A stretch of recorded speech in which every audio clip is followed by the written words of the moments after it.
અમદાવાદમાં નવા વર્ષની ઉજવણીને લઈને સીજી રોડ ઉપર વાહનોની અવરજવર બંધ કરાશે। નવા વર્ષની ઉજવણી અંતર્ગત પોલીસે જાહેરનામું બહાર પાડી વૈકલ્પિક રૂટ જાહેર કર્યા છે। 31 ડિસેમ્બરે સીજી રોડ ઉપર વાહનો પર પાર્કિંગ નહીં કરી શકાય। 31 ડિસેમ્બરને લઈને એસજી રોડ ઉપર ભારે વાહનો ઉપર પ્રતિબંધ મુકાયો છે। એસજી હાઈવે ઉપર 31મીએ સાંજે 8 થી રાત્રે 3 વાગ્યા સુધી ભારે વાહનો નહીં જઈ શકે। ભારે વાહનોએ વૈકલ્પિક રૂટ તરીકે એસપી રિંગ રોડનો ઉપયોગ કરવાનો રહેશે।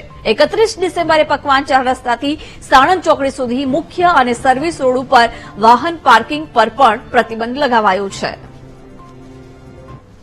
31ની ઉજવણી માટે નાગરિકો મોટી સંખ્યામાં અમદાવાદ શહેરમાં વર્ષોથી સીજી રોડ પર એકત્રિત થતા હોય છે।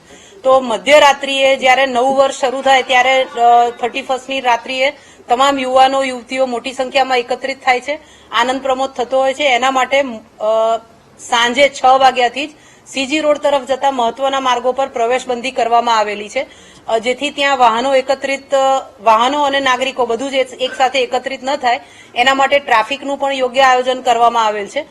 આ ઉપરાંત સીજી રોડ ઉપરાંત અન્ય મહત્વના માર્ગો પર પણ ઉજવણી થતી હોય છે। આના માટે જાહેરમાં ફટાકડા નહીં ફોડવા માટે પણ પોલીસ કમિશનરશ્રી દ્વારા જાહેરનામું પ્રસિદ્ધ કરવામાં આવેલું છે। 31 અને નાતાલ આ બે રાત્રિઓએ જ્યારે ફટાકડાનો ઉપયોગ થતો હોય છે ત્યારે માનનીય સુપ્રીમ કોર્ટ ઓફ ઇન્ડિયા અને નેશનલ ગ્રીન ટ્રિબ્યુનલના આદેશ અનુસાર માત્ર ગ્રીન ફાયર ક્રેકર્સનો જ ઉપયોગ થાય એના માટે હું શહેરીજનોને અપીલ કરું છું।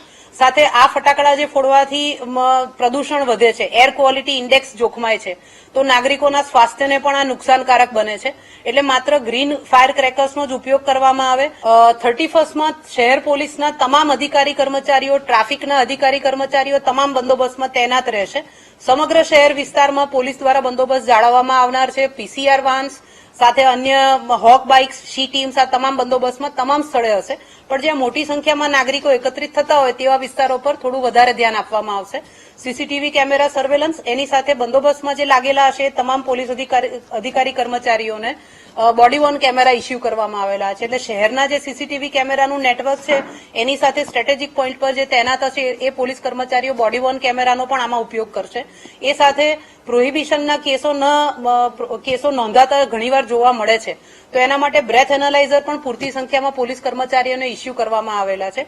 તો આ જાહેરમાં ઉજવણી દરમિયાન, ડ્રાઇવિંગ દરમિયાન ડ્રિંક એન્ડ ડ્રાઇવના કેસો ન બને એ માટે બ્રેથ એનાલાઇઝર સાથે પોલીસ કર્મચારીઓ બોડી વોર્ન અને બ્રેથ એનાલાઇઝર આ બંનેનો વ્યૂહાત્મક રીતે ઉપયોગ કરવામાં આવે।